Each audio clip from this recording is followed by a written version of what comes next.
ទំនាក់ទំនងរុស្ស៊ីអ៊ីរ៉ង់សម្ព័ន្ធភាពយុទ្ធសាស្ត្រក្នុងគ្រាមានវិបត្តិនិងការសាឡបងទំនុកចិត្តវិមានកម្លាំងបានអះអាងជាថ្មីអំពីភាពរឹងមាំនៃចំណងមិត្តភាពជាមួយទីក្រុងតេហរ៉ង់ចំពេលដែលមជ្ឈមបូព៌ាកំពុងស្ថិតក្នុងមាត់ជ្រោះនៃសង្គ្រាមដ៏គ្រោះថ្នាក់បំផុតកាលពីថ្ងៃសៅរ៍ទី21មីនាស្របពេលដែលប្រជាជាតិអ៊ីរ៉ង់កំពុងប្រារព្ធពិធីបុណ្យ Nowruz ដែលជាបុណ្យចូលឆ្នាំថ្មីប្រពៃណីពេកប្រធានាធិបតីរុស្ស៊ីលោក Vladimir Putin បានផ្ញើសារយ៉ាងមានអត្ថន័យទៅកាន់ទីក្រុងតេហរ៉ង់សារនេះមិនត្រឹមតែជាការជូនពរតាមទំនៀមទម្លាប់ប៉ុណ្ណោះទេប៉ុន្តែវាគឺជាសេចក្តីថ្លែងការណ៍នយោបាយដ៏សំខាន់មួយដើម្បីបញ្ជាក់ថារុស្ស៊ីនៅតែជាមិត្តដ៏ស្មោះត្រង់និងជាដៃគូដែលអាចទុកចិត្តបានបំផុតរបស់អ៊ីរ៉ង់ទោះបីជាស្ថានភាពតំបន់និងសកលលោកកំពុងមានភាពរកាំរកូសខ្លាំងក៏ដោយសារអបអរសាទររបស់លោកពូទីនត្រូវបានផ្ញើចំពេលដែលអ៊ីរ៉ង់កំពុងស្ថិតក្នុងដំណាក់កាលអន្តរកាលដ៏រសើបបំផុតយោងតាមរបាយការណ៍ពីវិមានកម្លាំងសារនេះបានផ្ញើជូនលោកមួយតាបាខាំម៉ានីដែលត្រូវបានគេមើលឃើញថាជាអ្នកបន្តវេនថ្មីនិងប្រធានាធិបតីលោកម៉ាស៊ុតពេសេស្គៀនការផ្ញើសារនេះកើតឡើងបន្ទាប់ពីមានព្រឹត្តិការណ៍រង្គោះរង្គើដែលមានដឹកនាំកម្ពុជាលោកអាលីខាំម៉ានី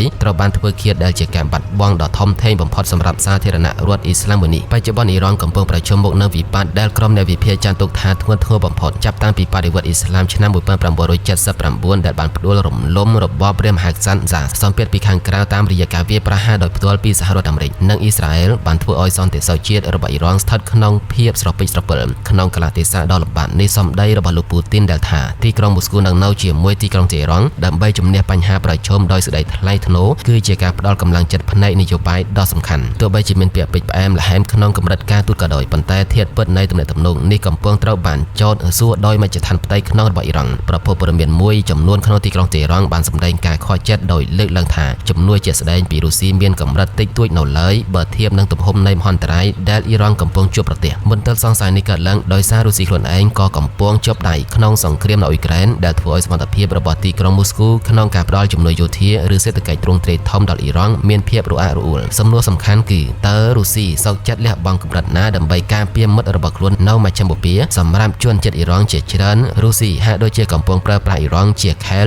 ឬជាឧបករណ៍សម្រាប់តថ្លៃជាមួយលោកខាងលិចច្រើនជាងការចង់ជួយសង្គ្រោះអ៊ីរ៉ង់ដោយស្មោះត្រង់ចំណុចដ៏ចំណុចចម្រាបបំផុតដែលបានលេចឡើងក្នុងពេលនេះគឺរបាយការណ៍ពីសារព័ត៌មាន Politico ដែលបានទម្លាយថាវិមានកម្លាំងបានព្យាយាមធ្វើការចរចាដ៏សម្ងាត់មួយជាមួយទីក្រុង Washington របាយការណ៍នោះបានបង្ហាញថារុស្ស៊ីបានស្នើបញ្ឈប់ការចែករំលែកព័ត៌មានស៊ើបការណ៍សម្ងាត់ជាមួយអ៊ីរ៉ង់ប្រសិនបើសហរដ្ឋអាមេរិកយល់ព្រមឈប់ផ្ដល់ព័ត៌មានស៊ើបការណ៍សម្ងាត់ដល់អ៊ុយក្រែនវិញទោះបីជាវិមានកម្លាំងបានចេញមុខបដិសេធយ៉ាងដាច់អហង្ការថាជាព័ត៌មានក្លែងក្លាយក៏ដោយប៉ុន្តែព័ត៌មាននេះបានបង្កជាការរង្គោះរង្គើដល់ទំនុកចិត្តរវាងមូស្គូនិងតេហរ៉ង់ប្រសិនបើរឿងនេះជាការពិតវាមានន័យថាទំនាក់ទំនងមិត្តភាពដែលលោកពូទីនធ្លាប់អះអាងអាចនឹងត្រូវគេយកទៅដាក់លើតុចរចាដើម្បីផលប្រយោជន៍ផ្ទាល់ខ្លួនរបស់រុស្ស៊ីនៅសមរភូមិអ៊ុយក្រែនរុស្ស៊ីបានព្រមានថាការវាយប្រហាររបស់សហរដ្ឋអាមេរិកនិងអ៊ីស្រាអែលលើអ៊ីរ៉ង់មិនត្រឹមតែបំផ្លាញប្រទេសមួយប៉ុណ្ណោះទេប៉ុន្តែវាបានរុញច្រានតំបន់មជ្ឈមបូព៌ាទាំងមូលឲ្យធ្លាក់ចូលក្នុងភ្នក់ភ្លើងសង្គ្រាមតំបន់ផលវិបាកដែលមិនអាចជៀសផុតបានគឺវិបត្តិធម្មពលសកលអ៊ីរ៉ង់គឺជាអ្នកផលិតប្រេងដ៏ធំនិងគ្រប់គ្រងច្រកសមុទ្រហូម៉ូស